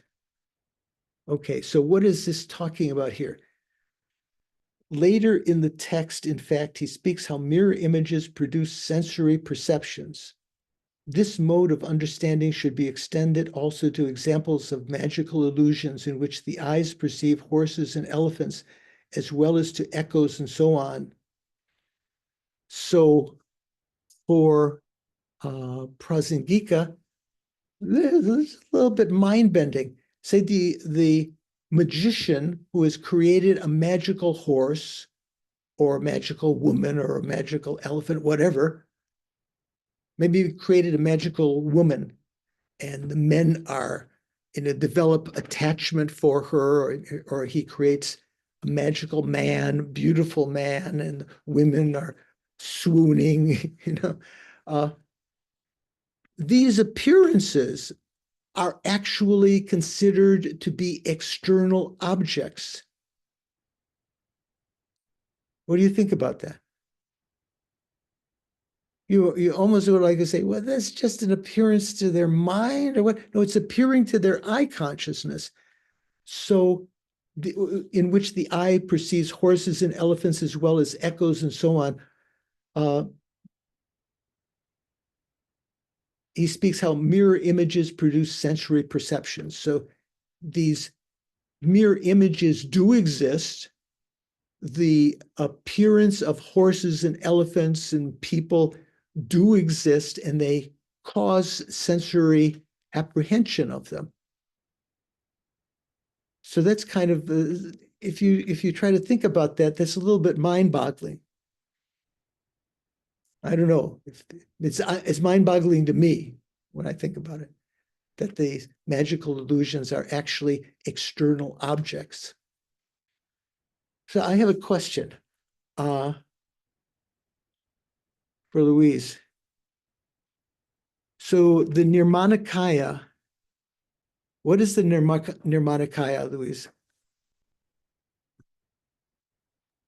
The body that, the emanation body? Emanation body of Buddha, right? Right.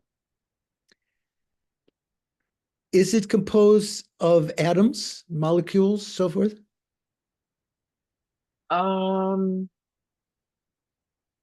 Depends who's looking. Depends on who's looking. Well, Just saying in does reality, it, I don't care who's looking. Is it composed of atoms? In conventional society, yeah, they are, no? Who's adding? Someone's got a comment I didn't hear. Oh, Rocio. Conventionally, they do.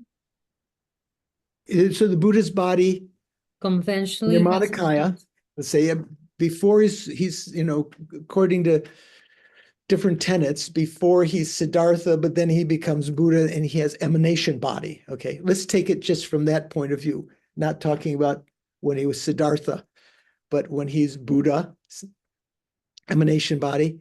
Is that composed of atoms? You're saying yes, Rocio. And and Louise, you're saying yes? Sure, not inherently existing atoms, but atoms, sure. Yeah. I'm not talking about. Conventional, sure. Yeah. Stephen, what do you think? I don't really know, Venerable George. Nadine, what do you think? I think, yeah, it's composed of atoms. Oh, okay. Interesting. Question. Richard, do you Could know, it have be- you studied about this? I think it's light. Paul?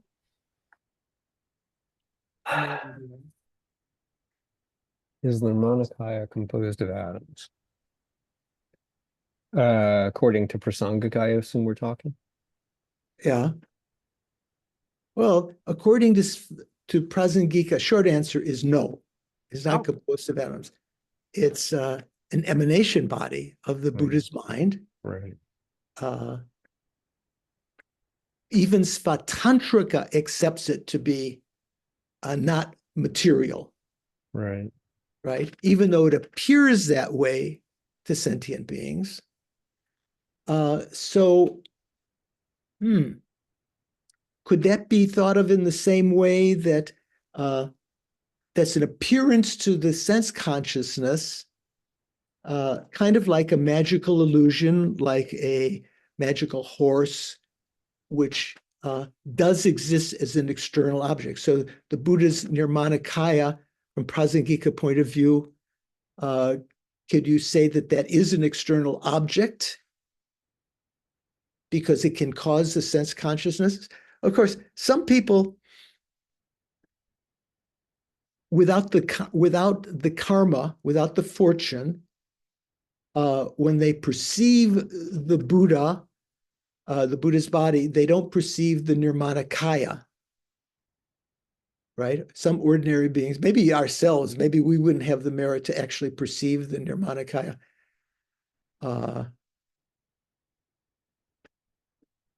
But the Nirmanakaya is not composed of atoms. And even and let's say, you might say then, what is perceived by ordinary beings would be composed of atoms? No, that's not composed of atoms either, but they don't perceive the actual Nirmanakaya.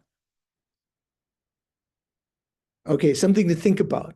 So you go back in your readings about Nirmanakaya, from other texts, you can do a little post-research.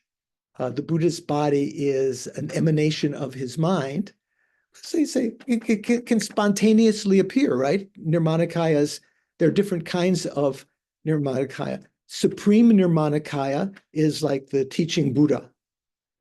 Then there's the artesian Nirmanakaya, who appears as some kind of special, craftsman or something like that.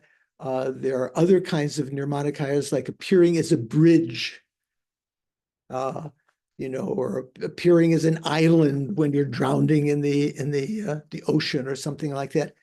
They can appear just like that. So they're not composed of atoms, but they can still function. You can still crawl up on that island.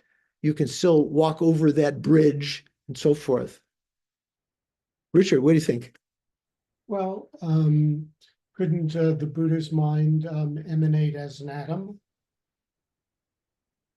The Buddha's mind could emanate as an atom, right? Would that be an actual atom?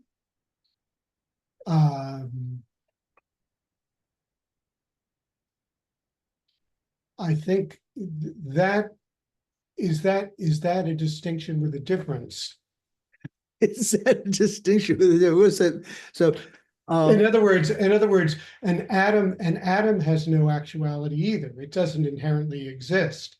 And right. Nirmanakaya emanating at an atom would have all the features of a non-inherently existing atom. Right. But say once the Buddha withdrew his emanation of that atom, that would no longer be perceivable by other beings there, right? Okay, that makes sense. So it's kind of like when bodhisattvas make magical emanations. If they emanate a mule, there's a famous story in the Tibetan lamas like to tell. Someone emanates a mule, and that when they're in some caravan and they don't have enough, vehicles to carry the grain on, so they put the grain on this emanated mule, and then it carries the grain to the next destination. And then when that emanation, which is done here, this is not like nirmanakaya, just an emanation by a high bodhisattva being able to emanate forms like that. And when that emanation is withdrawn, then the bags fall on the ground, right? Okay, so it's something to think about. So this section, a lot of different interrelated facts. Some of them pretty obvious, some of them more subtle. So a couple of things for you to check. Whether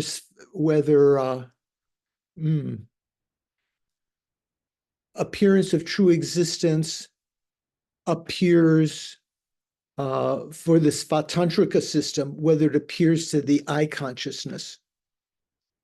Okay, I say that it does not.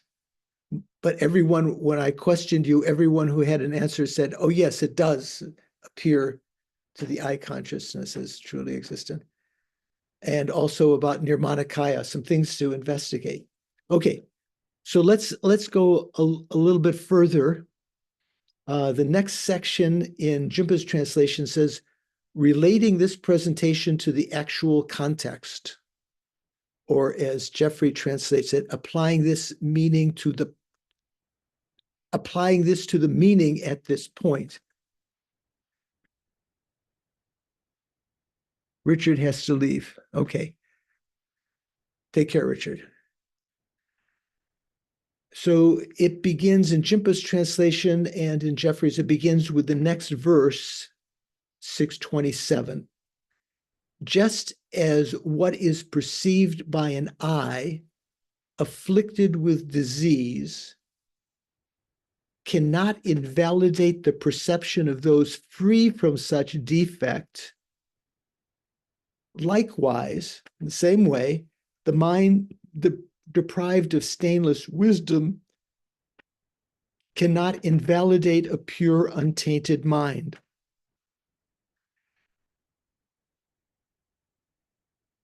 That seems to be pretty clear. What's that saying? So an eye afflicted by disease. Here, the example that's given is, let's say, if you were to have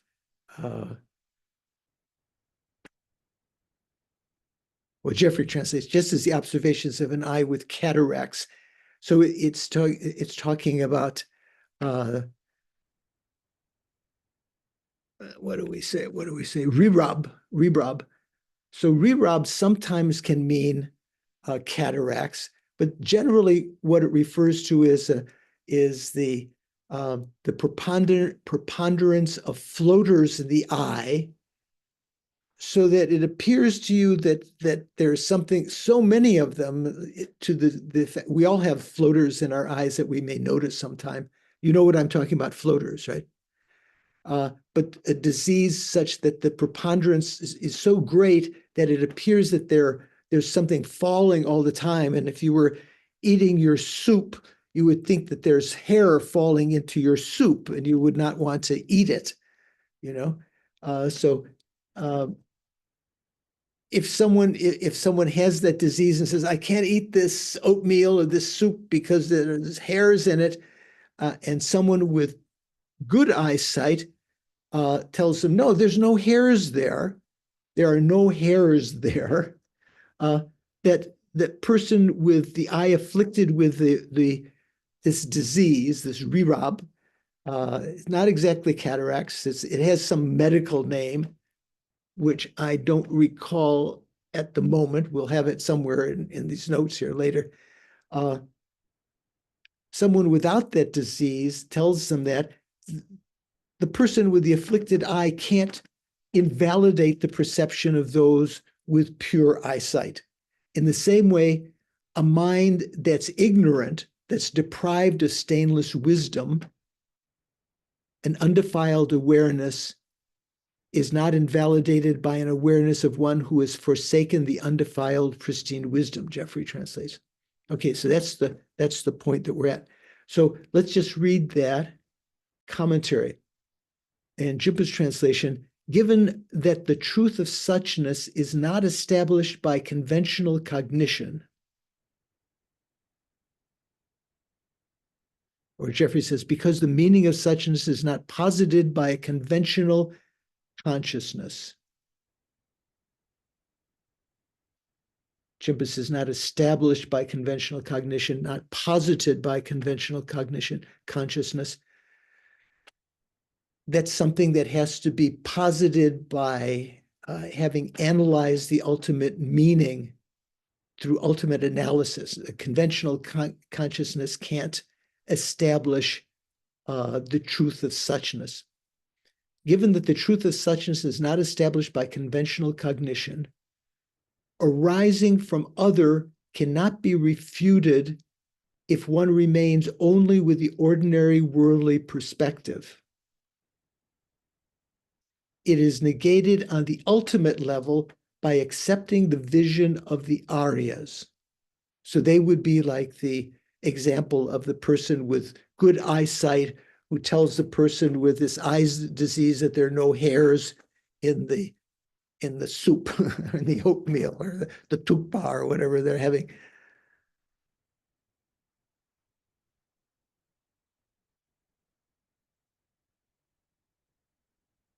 It is negated on the ultimate level by accepting the vision of the Aryas. Hence, the refutation of arising from other takes place with the proviso ultimately.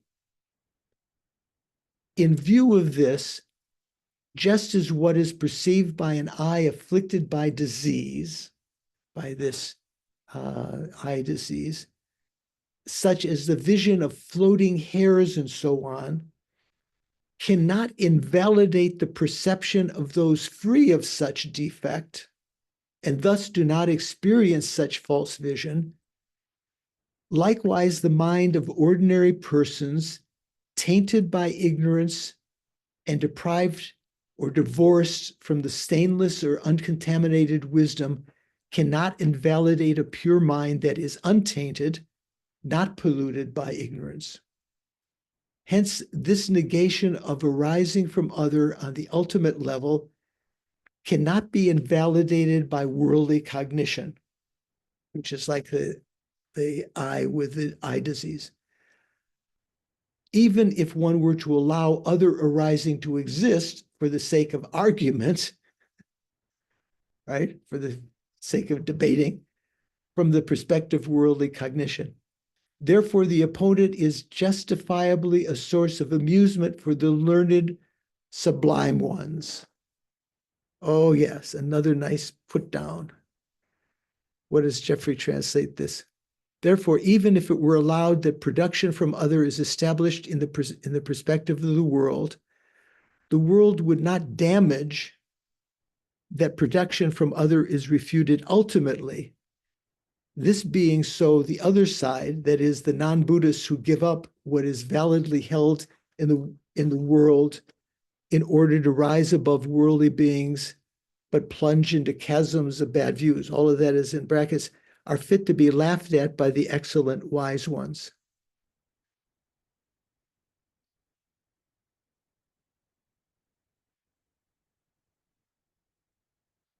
So Jeffrey's note at this point says, Tsongkhapa says, even if it were allowed, or how did Jimpa translate, even if one were to allow other arising to exist. Tsongkhapa says, even if it were allowed, because Chandrakirti, in fact, does not assert that the world uses designations such as production from other. Okay. Sean, what do you think? Well, I was just questioning whether if you had an emanation from a Buddha and people are perceiving this, that, I mean, if an ordinary person has the karma to perceive that nirmanakaya, and it appears as if it is made of atoms but is not, I don't understand how you could say that the external environment is different from the mind if a mental image can function the same as one that is made of atoms. If you were saying that the mental mule can carry the bags of grain, not mental mule, emanation. well, an emanation mule is not made of atoms, can carry stuff Right. that's made of atoms. Right. Yeah, the Buddha can hold up, you can give the Buddha, he's holding his begging bowl. You can put food in the begging bowl. It doesn't fall through the begging bowl to the ground, right? Right. So that That means that emanation, the mental emanation functions no different than the physical manifestation. So how can you distinguish the two? yeah. How could you? Yeah. Good question. What do you think? I think the short answer is that you know, all bets are off when you start talking about a Buddha. You start talking about the consciousness of a Buddha, the omniscience of a Buddha. This is all the stuff in the 8th chapter of the Abhisamayalankara, if I remember correctly. But I also remember there's something, Venerable George, I was reading the other day, that it's like when a Buddha teaches, right? When a Buddha is teaching, is he actually making sound Right. that you hear? And the answer is no. Right. Right. That is not how a Buddha teaches. He appears to be speaking, but what is actually happening is what is suitable for you to understand is appearing in your mind. Right. Which is So why a Buddha can teach different things to many people simultaneously. exactly that point. So everyone hears the statement in the sutras, in the teachings, that when the Buddha teaches, everyone hears what is appropriate for their mind. That's exactly what you're saying. So I remember Lama Yeshe teaching, and I'm trying to think of the situation.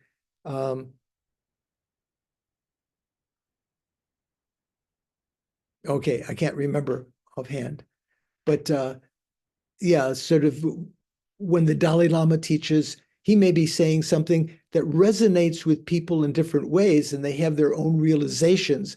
Later, when they explain what they heard, it was when Lama Zopa was saying, in the Kopan course, oh gosh, my short-term memory, my long-term memory now, getting bad. What was he saying? Okay, I can't remember. Doris, what's your thought?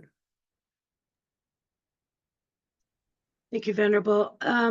Not really even a thought or a question. Two names that you mentioned to me recently were Kensur Losang Jampa and Ajado Rinpoche. Was that one of the names that you were thinking of? No, but they're two great lamas who were capable of giving the highest Yoga Tantra initiations. That's what we were thinking about, of inviting one or the other possibly to give a highest Yoga Tantric initiation at Shantideva Center. Those were the lamas. So excuse my lack of remembering situations and names. We're going to end there. Anyone have any final questions or qualms, doubts? Luis? What? Someone was starting to say something? I was just going to say it's difficult for me because it seems like some of this stuff there's no way to verify any of it. So we're just making claims with no method of verifying. Like how are we supposed to know if this stuff is accurate or not if there's no way of validating other than becoming enlightened? Like, well, one reaches the first bhumi, so one is not enlightened, right? One is still on the Bodhisattva path. One is an Arya being. One can perceive the Nirmanakaya, which other people cannot perceive. Say, for instance, one can perceive statues as being nirmanakaya. And so to their stainless wisdom, nirmanakaya actually exists. It's not the statue itself, but they can see where there is a statue to the eyes of other people, which is composed of real atoms, I want to say conventional atoms in the world. They can perceive the nirmanakaya, even talk to it. I remember at Manjushri Institute when beautiful statues of the Buddha were passed around to Lama Yeshe, Lama Zopa, and Kelsang Gyatso at the time, and they were praising it. Lama Zopa spent a long time looking at this statue of Padmasambhava as though he was listening, as though Padmasambhava was talking to him. So, higher beings like that can actually perceive the nirmanakaya. You don't have to be Buddha. The Buddha himself didn't show these magical powers other than in very rare circumstances, other than prophecies, which, you could believe or not believe. The Buddha says that you're going to become a pratika Buddha because having given a loaf of bread, you could, in some future eon, depends on your faith in him. But the Buddha did show some magical powers on the, when he, in competition with the heretics, the Day of Miracles, when he, over the course of a week or more and more miracles that he could, whatever the heretics, the Forders created with their magical powers, the Buddha just surpassed them in all ways. But it's said in the Dharmapada that the Buddha does not, teach in that way. That's not the way that you, how to say, you convert people. It's only in certain circumstances that the Buddha shows these magical powers. So one has to, the faith in Buddha comes about, as Aryadeva said, supreme faith in the Buddhist teachings comes about through having realized emptiness, selflessness, and finding the liberating quality of that for yourself. You don't even have to be an Arya being. You don't even have to be on the path to realize emptiness, right? To have a conceptual understanding of emptiness and to have it shatter your ordinary conceptions of yourself, liberating you in various ways. Once you have that, you start to develop an incredible faith in the Buddha that increases more and more as leading up to your direct realization of emptiness. And at that point, even the subtle points that the Buddha taught about karma and so forth, you have supreme faith in those, confidence in those, having seen the Buddha as a valid teacher. So this is something we've mentioned before, Sean. We talked about these things. The development, a lot of these things depend on faith. Some of them don't. For instance, death is definite. Does that depend on faith? The time of death is indefinite. There are a lot of things like this that phenomena are impermanent and so forth. A lot of these don't depend on faith, but some of them do depend on faith, the existence of the lower realms and karmic results and so forth. And our confidence in those can increase as we have greater and greater realizations in the path. Okay. I mean, I guess the problem is that, even in a Christian church, I've heard people get up in front of everyone and be like, just the other day I was up on this mountain with my friends and God spoke to me and said this. The other people didn't hear anything. Right. So what, okay, it sounds the same. Right. I mean, I get your point. Yes, the teachings of emptiness are using logic and reason that I would have never come to without coming to these teachings. And yes, they make sense. So a short, we'll continue this on Monday, a short sort of context of this, if the Buddhist teachings were demonstratable in a convincing form immediately to anyone, the Buddha would have presented it in that way from the beginning. But the actual path itself, the development of bodhicitta and wisdom of emptiness, depend upon a certain amount of faith. That's why the teachings are always preceded by refuge. And one of the causes of refuge is faith in the Buddha, right? Otherwise, you don't take refuge. If you don't have faith in the Buddha as being a perfect teacher, the teachings are not going to, you'll have those qualms that you have right now.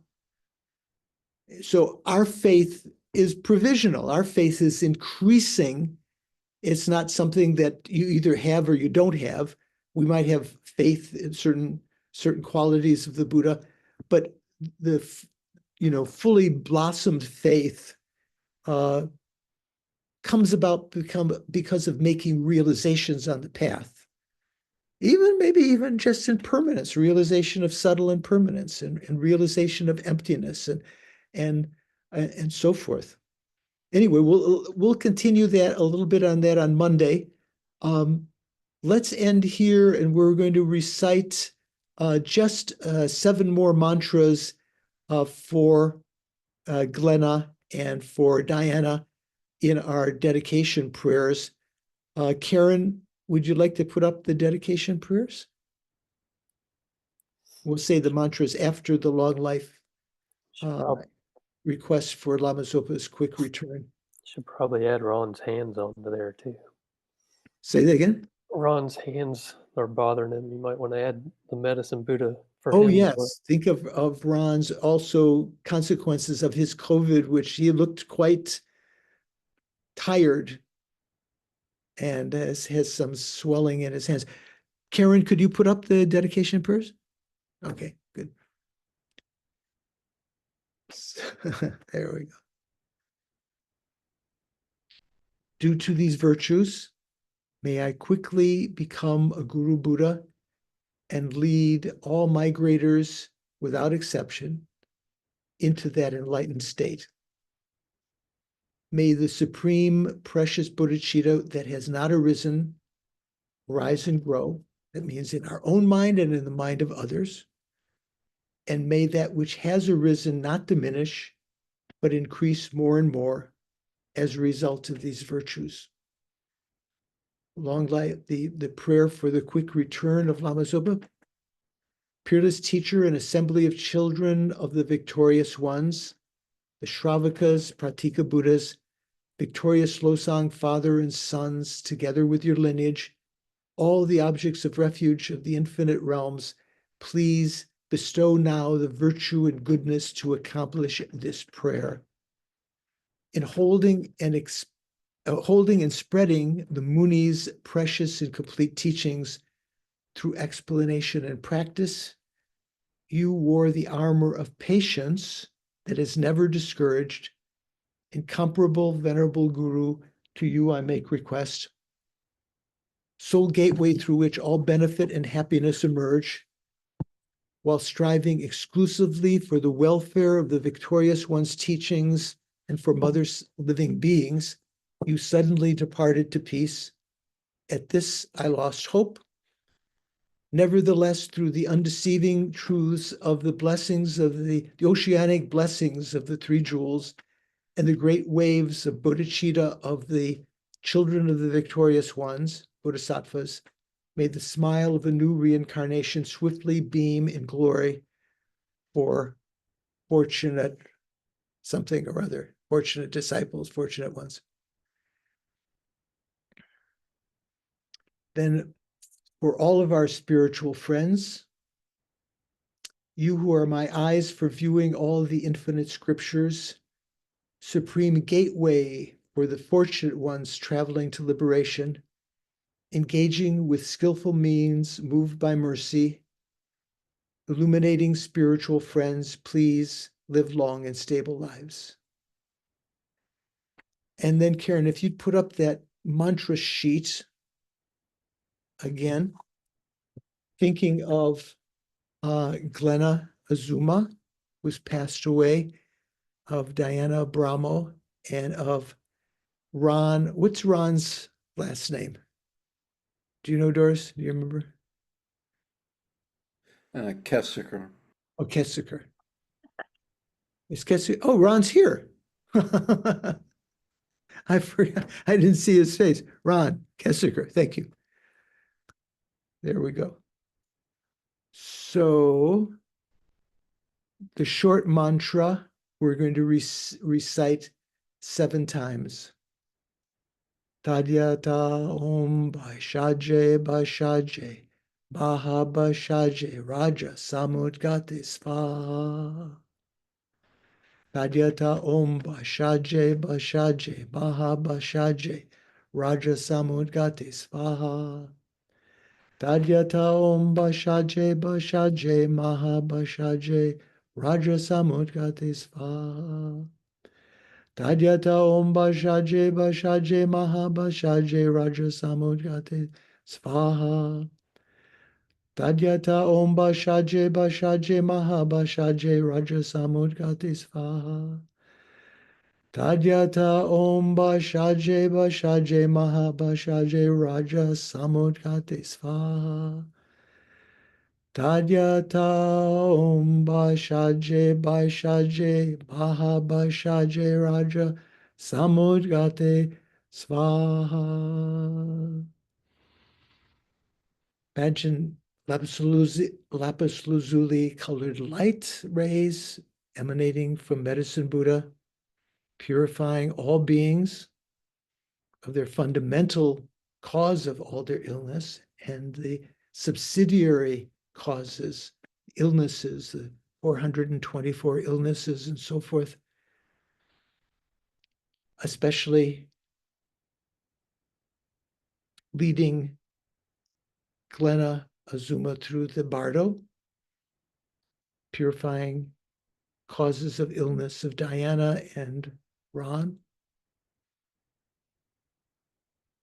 thinking, due to these virtues, may I quickly become a medicine Buddha myself and lead each and every migrator into that state of omniscience. Okay. Thank you very much. So read ahead, go back over this last section. A lot of subtle points and, a little bit of head scratching.